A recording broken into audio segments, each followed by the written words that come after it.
right, ladies and gentlemen, boys and girls. We're still playing with the white S13 low-dough project, low-dough turbo project. We're doing a single cam KAT. The purpose of the project is to prove that you do not need to be rich and you don't need to be a veteran car builder to have nice stuff. So we just picked up the turbo today, and I'm about to show you what we have and the work we're going to do. It is extremely small. It is the smallest turbo that I would be comfortable running on this car. I'm going to get you a little close up. This is called a T3 flange, and I'm going to show you the size difference between a T2 flange. So that's a T3, and that right there is a T2. I feel like a T3 flange turbo is not the right route to go on this car. We could make a fair amount of power and keep intake air temperatures really low if we did do a T3. But my issue with the T3 is that out of this car, I don't want a lot of power. I want to build 7.5 pounds of boost, really, really low in the RPM range, like 1,500, 2,000 RPM is when I would like it to be in boost. Full boost by at least 2,500 RPM. And I want to be able to ride that nonstop across the RPM range. No matter where the tack's at, I want it to just fucking run the rev limiter. Because I don't need very much more power than it has. I can almost do everything I need to do on stock power, but just not quite there. It's very close though. So 2560 is extremely small. It would be a SR20 DET turbo or a 300ZX twin turbo, which is actually what this came off of. And why it would be too small is that this is a very small turbo. It only flows X amount of air.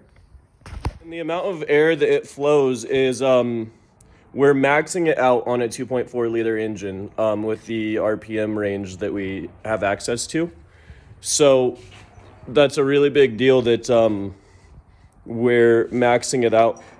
After you run the shaft and the exhaust wheel and the impeller over about 100,000 RPM.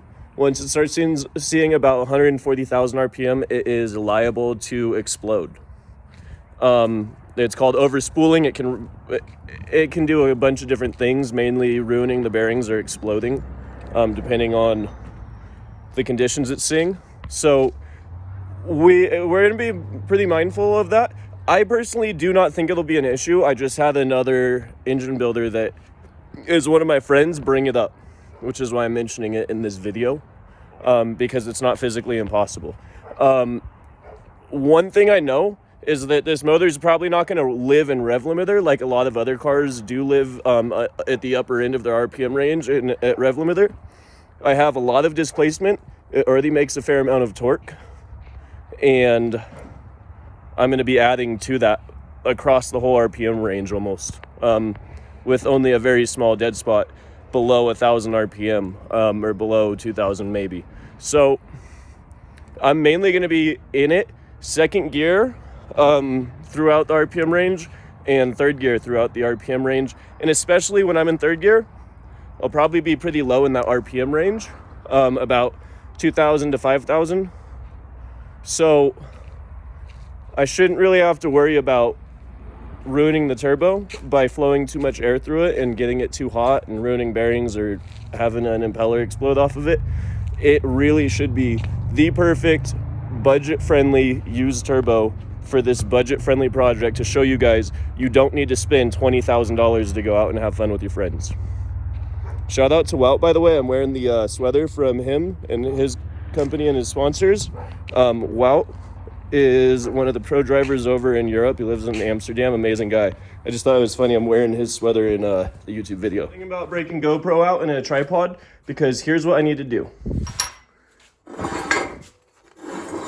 I need to build a block off plate and bolt a block off plate onto here. We can either do that out of this piece of metal or out of this piece of metal. Either way, it's just a little bit of manual labor. And then I don't need to worry about that anymore. Afterwards, let me help you guys out. I need to figure out if I want to run this T3 to T2 flange adapter, which logistically is kind of a bitch to run because there's more points of failure and it's harder to get the bolts in. And T2 flange turbos always, without exception, have an issue on the exhaust flange in here, where you have to run a stud and put a nut in because there's no other way to access it. Then over here you would run a stud through it and put a nut in. I need to figure out and decide if I want to use this adapter or if we need to order up a T2 flange on the internet tonight and have it shipped out here and then weld it over the top of this T3 flange. In addition, we've got this here V-band. It goes on the back of the turbo, something like, forgive me, it's gonna go on the back of the turbo, something like that. And we will V-band onto a downpipe onto it and put the O2 sensor in the downpipe. The turbo goes on the exhaust manifold like that, top mounts. Looks sexy, it's super easy to work on, everyone loves it.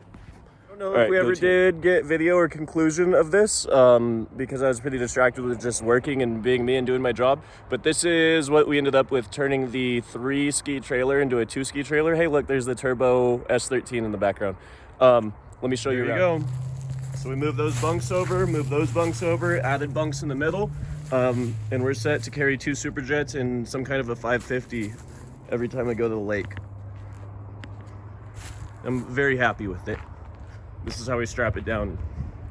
Each ski's individual now. We actually look like we know what we're doing, and I'm very, very happy about that. Look, there's the Camaro, there's the turbo single cam S13. Ooh, man, that's a good shot. Here's one of my favorite skis because it's been super elusive for me that I could never find an affordable 550 SX. And while I was out getting parts for this car because the bumper flew off and I had an issue with that, and I needed these taillights and stuff. So I ran out to a guy's house that had a parts car, local, about 2 hours away. And while I was there in the middle of fucking nowhere, I found this beautiful gem sitting in his yard. It's last registered in 97. It's got a Kaufman pipe and a bunch of other fancy stuff under it. And I swooped this whole ski up for $300 or $350, which is absurd. Generally, that's a $2,500 ski. So I will be extremely excited to run that in the spring. Alrighty, so that is all for this episode. Please feel free to like, subscribe, share it with a friend, send a little love this way, and I'll see y'all on the next episode.